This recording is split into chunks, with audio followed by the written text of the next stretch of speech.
ಹಿಂದಿನ ತರಗತಿಯಲ್ಲಿ ವಾಕ್ಯ 3 ನೋಡಿದ್ವಿ.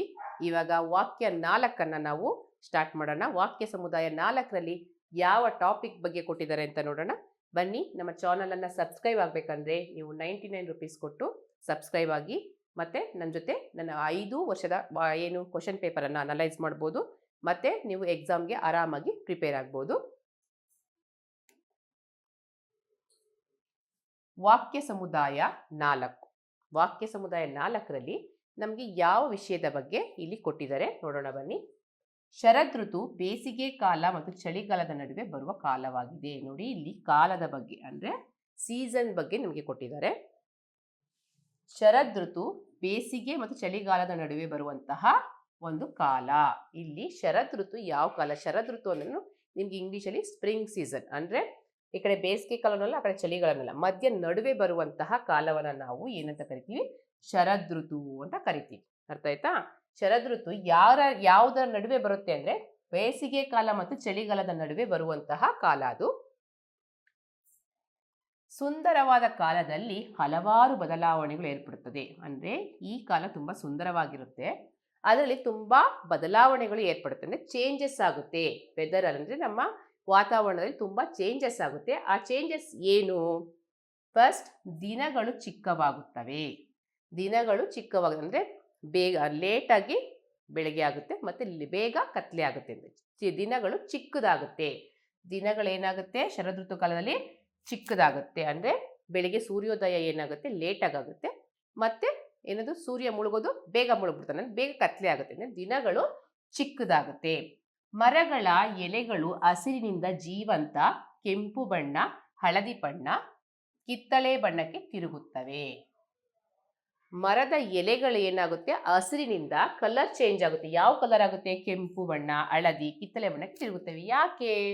ಯಾಕೆ ಅಂದ್ರೆ ಅವಾಗ ಸ್ಪ್ರಿಂಗ್ ಸೀಸನ್ ಇರುತ್ತಲ್ವಾ, ಚಳಿಗಾಲದಲ್ಲಿ ಬಿಸಿಲು ಸ್ವಲ್ಪ ಕಮ್ಮಿ ಇರುತ್ತೆ.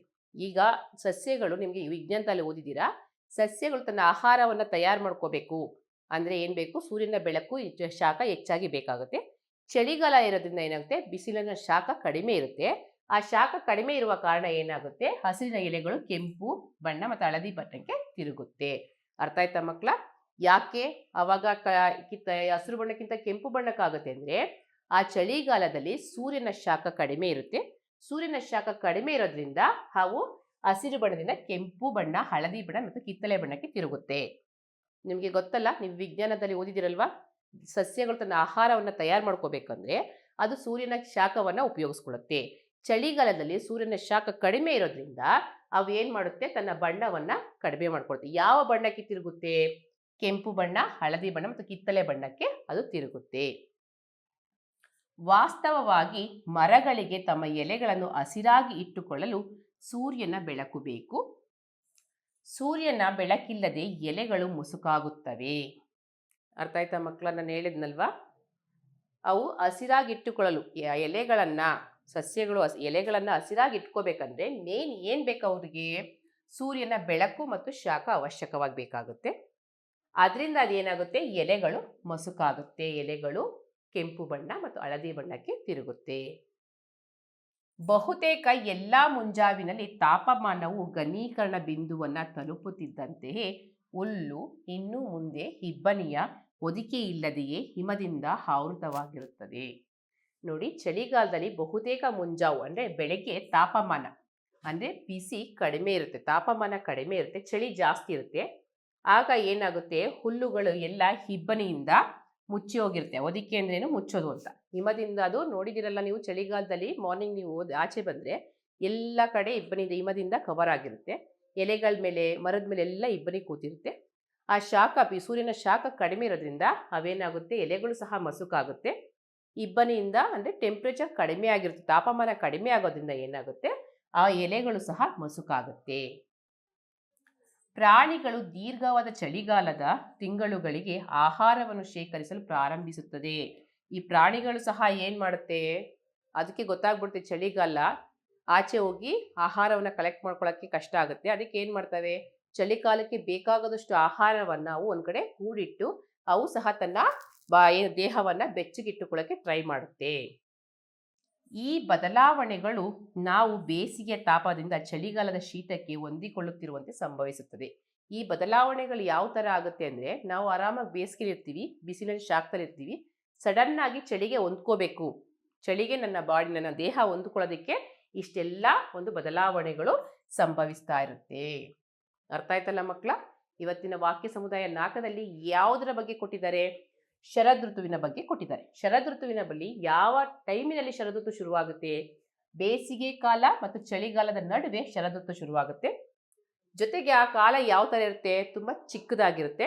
ಆ ಕಾಲ ಯಾವ ತರ ಇರುತ್ತೆ? ಅಲ್ಲಿ ಏನು ಬದಲಾವಣೆಗಳಾಗುತ್ತೆ ಆ ಮಾಸದಲ್ಲಿ ಅಂದ್ರೆ, ದಿನಗಳು ಚಿಕ್ಕದಾಗುತ್ತೆ, ಜೊತೆಗೆ ಹಸಿರುಗಳು ಮರದ ಎಲೆಗಳು ಹಸಿರನ್ನ ಕಾಪಾಡಿಕೊಳ್ಳಲಾಗಲ್ಲ, ಕೆಂಪು ಬಣ್ಣ ಮತ್ತು ಹಳದಿ ಬಣ್ಣಕ್ಕೆ ತಿರುಗುತ್ತೆ. ಯಾಕೆ ತಿರುಗುತ್ತೆ ಅಂದ್ರೆ, ಸೂರ್ಯನ ಬೆಳಕು ಬೇಕು. ಯಾಕೆ? ಅವು ಹಸಿರಾಗದಿರಕ್ಕೆ. ಚಳಿಗಾಲದಲ್ಲಿ ಸೂರ್ಯನ ಬೆಳಕು ಮತ್ತು ಶಾಖ ಕಡಿಮೆ ಇರುತ್ತೆ, ಅದರಿಂದ ಏನಾಗುತ್ತೆ? ಎಲೆಗಳು ಮಸುಕಾಗುತ್ತೆ.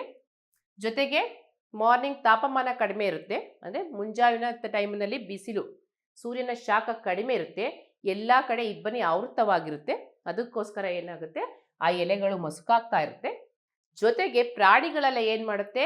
ದೀರ್ಘಕಾಲ ಚಳಿಗಾಲಕ್ಕೋಸ್ಕರ, ಚಳಿಗಾಲದಲ್ಲಿ ಆಚೆ ಅವಕ್ಕೆ ಆಹಾರವನ್ನ ಅಂದ್ರೆ ಸಂಗ್ರಹಿಸೋದು ಕಷ್ಟ ಆಗುತ್ತೆ. ಅದಕ್ಕೆ ಚಳಿಗಾಲದಕ್ಕಿಂತ ಮುಂಚೆನೆ ಆಹಾರವನ್ನ ಸಂಗ್ರಹಿಸಿ ಇಟ್ಕೊಳ್ಳುತ್ತೆ. ಜೊತೆಗೆ ನಾವು ಯಾವ ತರ ಬದಲಾವಣೆಗಳನ್ನ ನೋಡ್ತೀವಿ ಅಂದ್ರೆ, ಸಡನ್ ಆಗಿ ಬೇಸಿಗೆ ಕಾಲದಿಂದ ಚಳಿಗಾಲಕ್ಕೆ ಹೊಂದಿಕೊಳ್ಳೋದಕ್ಕೆ ಇಷ್ಟೆಲ್ಲ ಒಂದು ಬದಲಾವಣೆಗಳು ಸಂಭವಿಸುತ್ತೆ. ಅರ್ಥ ಆಯ್ತಲ್ಲ ಮಕ್ಕಳ? ಈ ವಾಕ್ಯ ಸಮುದಾಯಕ್ಕೆ ಸಂಬಂಧಪಟ್ಟಂತೆ ಯಾವ ಪ್ರಶ್ನೆಯನ್ನ ನಿಮಗೆ ಕೇಳಿದ್ದಾರೆ?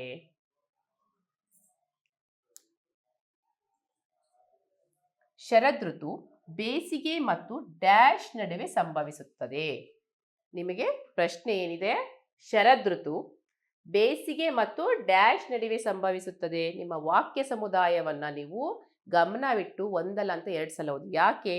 ನಿಮಗೆ ಈ ಆನ್ಸರ್ಗೆ ಸಂಬಂಧಪಟ್ಟಂತೆ ಅದೇ ರಿಲೇಟೆಡ್ ಇರುವಂಥ ಕ್ವಶನ್ಸ್ ಅನ್ನು ಕೊಟ್ಟಿರ್ತಾರೆ, ಪ್ರಶ್ನೆಗಳನ್ನು ಕೊಟ್ಟಿರ್ತಾರೆ. ನಿನ್ನ ಯೋಚನೆ ಏನಿರಬೇಕು? ಬೇರೆ ಏನು ಜನರಲ್ ಆಗಿ ಯೋಚನೆ ಮಾಡಬಾರ್ದು. ನನ್ನ ವಾಕ್ಯ ಸಮುದಾಯದಲ್ಲಿ ಏನು ಪ್ರಶ್ನೆ ಇದೆ, ಅದಕ್ಕೆ ಏನು ಉತ್ತರ ಇದೆ, ನನ್ನ ವಾಕ್ಯ ಸಮುದಾಯದಲ್ಲಿ ಅದಕ್ಕೆ ಸಂಬಂಧಪಟ್ಟಂತೆ ಯಾವ ಪ್ರಶ್ನೆ ಇದೆ, ಅದನ್ನು ಮಾತ್ರ ನೀನು ಪರೀಕ್ಷೆಯಲ್ಲಿ ಯೋಚನೆ ಮಾಡಬೇಕು. ನಮ್ಮ ವಾಕ್ಯ ಸಮುದಾಯದಲ್ಲಿ ಯಾವುದ್ರ ಬಗ್ಗೆ ಇದೆ? ಚಳಿಗಾಲದ ಬಗ್ಗೆ ಇದೆ. ನಾನು ಆವಾಗಲೇ ಕ್ಲಾಸಲ್ಲಿ ಹೇಳಿದ್ದೀನಿ ನಿಮಗೆ, ವಾಕ್ಯ ಸಮುದಾಯದಲ್ಲಿ ಶರದೃತು ಶುರುವಾಗೋದು ಬೇಸಿಗೆ ಮತ್ತು ಚಳಿಗಾಲದ ನಡುವೆ. ಯಾವ ಕಾಲಗಳ ನಡುವೆ ಶರದೃತು ಶುರುವಾಗುತ್ತೆ? ಬೇಸಿಗೆ ಮತ್ತು ಚಳಿಗಾಲದ ನಡುವೆ ನಮಗೆ ಅದು ಶುರುವಾಗುತ್ತೆ. ಜನವರಿನೂ ಅಲ್ಲ, ವಸಂತನೂ ಅಲ್ಲ, ಆಯನಾಂಶನೂ ಅಲ್ಲ. ಇದು ಯಾವುದು ನನ್ನ ವಾಕ್ಯ ಸಮುದಾಯದಲ್ಲಿ ಬಂದಿಲ್ಲ. ನಮ್ಮ ವಾಕ್ಯ ಸಮುದಾಯದಲ್ಲಿ ಯಾವುದಂದ್ರೆ ಜನವರಿ. ಶರದೃತು ಬೇಸಿಗೆ ಮತ್ತು ಚಳಿಗಾಲದ ನಡುವೆ ಸಂಭವಿಸುತ್ತದೆ. ಯಾವುದ್ರ ನಡುವೆ ಸಂಭವಿಸುತ್ತದೆ? ಚಳಿಗಾಲ. ಅರ್ಥ ಆಯ್ತಾ ಮಕ್ಕಳ? ಗೊತ್ತಾಯ್ತಲ್ಲ? ನೆಕ್ಸ್ಟ್ ಪ್ರಶ್ನೆ 2. ಈ ಕೆಳಗಿನ ಯಾವ ಬದಲಾವಣೆಗಳು ಶರದೃತುವಿನಲ್ಲಿ ಸಂಭವಿಸುತ್ತದೆ? ನಿಮಗೆ 2ನೇ ಕ್ವಶನ್ ಏನ್ ಹೇಳ್ತದೆ ಅಂದ್ರೆ, ಆ ಶರದೃತು ಸೀಸನ್ ನಲ್ಲಿ ಯಾವ ಬದಲಾವಣೆಗಳನ್ನ ನಾವು ನೋಡಬಹುದು? ನೋಡಿ, 1, ದಿನಗಳು ಚಿಕ್ಕದಾಗುತ್ತೆ, ಇದು ಹೆಚ್ಚು ತಾಪಮಾನವಾಗುತ್ತದೆ, ದಿನಗಳ ಅವಧಿ ಹೆಚ್ಚಾಗುತ್ತದೆ, ಹೆಚ್ಚು ಸೂರ್ಯನ ಬೆಳಕು ಇರುತ್ತದೆ. ಚಳಿಗಾಲದಲ್ಲಿ ಸೂರ್ಯನ ಬೆಳಕು ಕಡಿಮೆ ಇರುತ್ತೆ, ದಿನಗಳು ಚಿಕ್ಕದಾಗಿರುತ್ತೆ, ತಾಪಮಾನನೂ ಸಹ ಕಡಿಮೆ ಇರುತ್ತೆ. ನಮ್ಮ ರೈಟ್ ಆನ್ಸರ್ ಯಾವುದು? ದಿನಗಳು ಚಿಕ್ಕವಾಗುತ್ತದೆ. ನಮ್ಮ ವಾಕ್ಯ ಸಮುದಾಯದಲ್ಲಿ ಯಾವುದಿದೆ ಉತ್ತರ? ಅಲ್ಲಿ ದಿನಗಳು ಚಿಕ್ಕದಾಗುತ್ತದೆ. ನಾನು ಯಾವಾಗಲೂ ಹೇಳಿದೆ ನಿಮಗೆ, ಸೂರ್ಯ ಉದಯ ಆಗೋದು ಲೇಟಾಗಿ ಮತ್ತೆ ಸೂರ್ಯ ಮುಳುಗೋದು ಬೇಗ, ಅಂದರೆ ನಮಗೆ ದಿನಗಳು ಕಡಿಮೆ ಇರುತ್ತೆ. ಅದಕ್ಕೋಸ್ಕರ ನಾವು ದಿನಗಳು ಚಿಕ್ಕವಾಗುತ್ತವೆ. ಏನು ಬದಲಾವಣೆ ಆಗುತ್ತೆ ಅಲ್ಲಿ? ನಮ್ಮ ವಾಕ್ಯ ಸಮುದಾಯದಲ್ಲಿ ಲೇಖಕರು ಕೊಟ್ಟಿರೋದು ದಿನಗಳು ಚಿಕ್ಕವಾಗುತ್ತವೆ ಅಂತ ಕೊಟ್ಟಿದ್ದಾರೆ. ನಾವು ಅದನ್ನ ಮಾತ್ರ ಯೋಚನೆ ಮಾಡಬೇಕು. ಬನ್ನಿ, 3ನೇ ಪ್ರಶ್ನೆ. ಶರದೃತು ಎಲೆಗಳು ಮಸುಕು ಬಣ್ಣಕ್ಕೆ ತಿರುಗುತ್ತವೆ ಏಕೆಂದರೆ? ಶರದೃತುವಿನಲ್ಲಿ, ಇಲ್ಲಿ ನೋಡಿ ಮಕ್ಕಳ, ಶರದೃತುವಿನಲ್ಲಿ ಬರಬೇಕು. ಶರದೃತುವಿನಲ್ಲಿ ಎಲೆಗಳು ಮಸುಕು ಬಣ್ಣಕ್ಕೆ ತಿರುಗುತ್ತವೆ ಏಕೆಂದರೆ? ಏನ್ ರೀಸನ್ನು? ಯಾಕೆ ಅವು ಮಸುಕು ಬಣ್ಣಕ್ಕೆ ತಿರುಗುತ್ತೆ? ನಿಮಗೆ ವಾಕ್ಯ ಸಮುದಾಯದಲ್ಲಿ ಹೇಳಿದ್ದೀನಿ, ಚಳಿಗಾಲದಲ್ಲಿ ಸೂರ್ಯನ ಬೆಳಕು ಮತ್ತು ಶಾಖ ಕಡಿಮೆ ಇರುತ್ತೆ. ಆದ್ರಿಂದ ಏನಾಗುತ್ತೆ? ಅವಕ್ಕೆ ಸಾಕಷ್ಟು ಬೆಳಕು ಇಲ್ಲದೆ ಇರೋ ಕಾರಣ ಅದು ಮಸುಕಾಗುತ್ತೆ ಅಂತ. ನೋಡಿ ಏನಿದೆ, ಸಾಕಷ್ಟು ಆಮ್ಲಜನಕ ಪಡೆಯುವುದಿಲ್ಲ. ಇದು ನಮ್ಮ ವಾಕ್ಯ ಸಮುದಾಯದಲ್ಲಿ ಇಲ್ಲ. ನೆಕ್ಸ್ಟು, ಸಾಕಷ್ಟು ನೀರನ್ನು ಪಡೆಯುವುದಿಲ್ಲ. ಚಳಿಗಾಲದಲ್ಲಿ ಹೆಚ್ಚು ನೀರಿನ ಅವಶ್ಯಕತೆ ಇರೋದಿಲ್ಲ ಗಿಡಗಳಿಗೆ. ಹೆಚ್ಚಿನ ಆಮ್ಲಜನಕ ಸಂಗ್ರಹಿಸೋದು ತಪ್ಪು. ನಮ್ಮ ರೈಟ್ ಆನ್ಸರ್, ನಮ್ಮ ವಾಕ್ಯ ಸಮುದಾಯದಲ್ಲಿ ಯಾವ ಉತ್ತರ ಇದೆ? ಸಾಕಷ್ಟು ಬೆಳಕನ್ನು ಪಡೆಯುವುದಿಲ್ಲ. ಸೂರ್ಯನ ಬೆಳಕು ಅವಕ್ಕೆ ಸಾಕಷ್ಟು ಸಿಗೋದಿಲ್ಲ. ಯಾಕೆಂದರೆ ಚಳಿಯಿಂದ ಮುಂಜಾವಿನಲ್ಲಿ ಎಲ್ಲ ಎಲೆಗಳ ಮೇಲೆ ಇಬ್ಬನಿ ಬಿದ್ದಿರುತ್ತೆ. ಹಂಗಾಗಿ ಅವು ಹೆಚ್ಚು ಬೆಳಕನ್ನು ಪಡ್ಕೊಳ್ಳೋದಕ್ಕಾಗೋದಿಲ್ಲ. ಅದರಿಂದ ಏನಾಗುತ್ತೆ? ಅವುಗಳ ಬಣ್ಣ ಮಸುಕಾಗುತ್ತೆ. ಅರ್ಥ ಆಯ್ತಲ್ಲ ಮಕ್ಕಳ? ನನ್ನ ಕ್ಲಾಸನ್ನು ಅಟೆಂಡ್ ಮಾಡುವಾಗ ಜೊತೆಗೆ ನೀವು ಪೆನ್ನು ಪೇಪರನ್ನು ಇಟ್ಕೊಂಡು ನಾನು ಹೇಳುವಂತಹ ಪಾಯಿಂಟ್ಸ್ಗಳನ್ನು ನೋಟ್ ಮಾಡ್ಕೋತಾ ಇರಿ. ಆವಾಗ ನಿಮಗೆ ಆಯ್ಕೆಗಳನ್ನು ಚೂಸ್ ಮಾಡೋದಕ್ಕೆ ಈಸಿ ಆಗುತ್ತೆ. ಬನ್ನಿ, 4ನೇ ಪ್ರಶ್ನೆ. ಶರದೃತುವಿನ ಕೊನೆಯಲ್ಲಿ ಪ್ರಾಣಿಗಳು ಏನನ್ನು ಮಾಡಲು ತಯಾರಾಗುತ್ತವೆ? ನೋಡಿ ಮಕ್ಕಳ, ಶರದೃತುವಿನ ಕೊನೆಯಲ್ಲಿ ಪ್ರಾಣಿಗಳು ಏನು ಮಾಡಕ್ಕೆ ತಯಾರಾಗುತ್ತೆ? ಶರದೃತು ಶುರುವಾಗ್ತಾ ಇದೆ ಅಂದರೆ ಬೇಸಿಗೆಯಿಂದ ನಾವು ಚಳಿಗಾಲಕ್ಕೆ ಹೋಗ್ತಾ ಇದ್ದೀವಿ. ಅಂದರೆ ಶುರುವಾಗ್ತದೆ ಚಳಿಗಾಲ ಅಂತ ಒಂದು ಸೀಸನ್ ಅದು ನಮಗೆ ಕೊಡ್ತಾ ಇರುತ್ತೆ, ಹಿಂಡು ಕೊಡ್ತಾ ಇರುತ್ತೆ. ಆಗ ಪ್ರಾಣಿಗಳು ಏನು ಮಾಡುತ್ತೆ? ಯಾವ ಥರ ಎಚ್ಚರಗೊಳ್ಳುತ್ತೆ? ಅವು ಚಳಿಯನ್ನು ತಡ್ಕೊಳ್ಳೋದಕ್ಕೆ ಆಗೋದಿಲ್ಲಲ್ಲ, ಅವು ಬೆಚ್ಚಗಿರ್ಬೇಕಲ್ವ. ಅದಕ್ಕೆ ಏನು ಮಾಡ್ತವೆ? ಬೇಕಾದಷ್ಟು ಆಹಾರವನ್ನು ಸಂಗ್ರಹಣೆ ಮಾಡುತ್ತೆ. ಏನು ಮಾಡುತ್ತೆ? ಆಹಾರವನ್ನು ಸಂಗ್ರಹಿಸುತ್ತೆ. ಇಲ್ಲಿ ನಮ್ಗೆ ಏನೇನು ಕೊಟ್ಟಿದ್ದಾರೆ ನೋಡಿ. ತುಪ್ಪಳ ಹೊರ ಹಾಕುವುದು ತಪ್ಪು, ಬಣ್ಣ ಬದಲಾಯಿಸುತ್ತೆ ತಪ್ಪು, ಕಡಿಮೆ ತಿನ್ನಲು ತಪ್ಪು. ಅವೇನು ಮಾಡುತ್ತೆ? ಆಹಾರವನ್ನು ಸಂಗ್ರಹಿಸುತ್ತೆ. ನಮ್ಮ ವಾಕ್ಯ ಸಮುದಾಯದಲ್ಲಿ ಏನಿದೆ? ಅವು ಹೆಚ್ಚು ಆಹಾರವನ್ನು ಸಂಗ್ರಹ ಮಾಡುತ್ತೆ. ಏನು ಮಾಡುತ್ತೆ ಅದು? ಹೆಚ್ಚು ಆಹಾರವನ್ನು ಸಂಗ್ರಹ ಮಾಡುತ್ತೆ. ಅರ್ಥ ಆಯ್ತಲ್ಲ ಮಕ್ಕಳ? ಬನ್ನಿ ಮುಂದಿನ ಪ್ರಶ್ನೆ. ಕೊನೆ ಪ್ರಶ್ನೆ 5. ಹೊದಿಕೆ ಪದಕ್ಕೆ ಮತ್ತೊಂದು ಪದ. ಅಂದರೆ ಹೊದಿಕೆ ಪದದ ಸಮಾನಾರ್ಥಕ ಪದ. ನಾನು ನಿಮಗೆ 4 ಉತ್ತರಗಳನ್ನು ಕೊಟ್ಟಿದ್ದೀನಿ. ಅದರಲ್ಲಿ ಹೊದಿಕೆಗೆ ಸಮಾನಾರ್ಥಕ ಪದ ಮತ್ತೊಂದು ಪದ ಅಂದ್ರೆ ಸಮಾನಾರ್ಥಕ ಪದ. ನೀವು ಟೆಕ್ಸ್ಟ್ ಬುಕ್ಕಲ್ಲೆಲ್ಲ ಓದಿದಿರಲ್ಲ ಸಮಾನಾರ್ಥಕ ಪದ. ಇವಾಗ ಫಾರ್ ಎಕ್ಸಾಂಪಲ್ ತಾಯಿಗೆ ಇನ್ನೊಂದು ಸಮಾನಾರ್ಥಕ ಪದ ಅಂದರೆ ಏನದು ಮತ್ತೊಂದು ಪದ ಅಂದರೆ ಜನನಿ, ಮಾತೃ ಅಂತ ಹೇಳ್ತೀವಿ. ಅದೇ ಥರ ಈ ಹೊದಿಕೆಗೆ ಸಮಾನಾರ್ಥಕ ಪದ ಯಾವುದು? ಮುಚ್ಚಲಾಗಿದೆ. ಹೊದಿಕೆಗೆ ಸಮಾನಾರ್ಥಕ ಪದ ಯಾವುದು? ಮುಚ್ಚಲಾಗಿದೆ.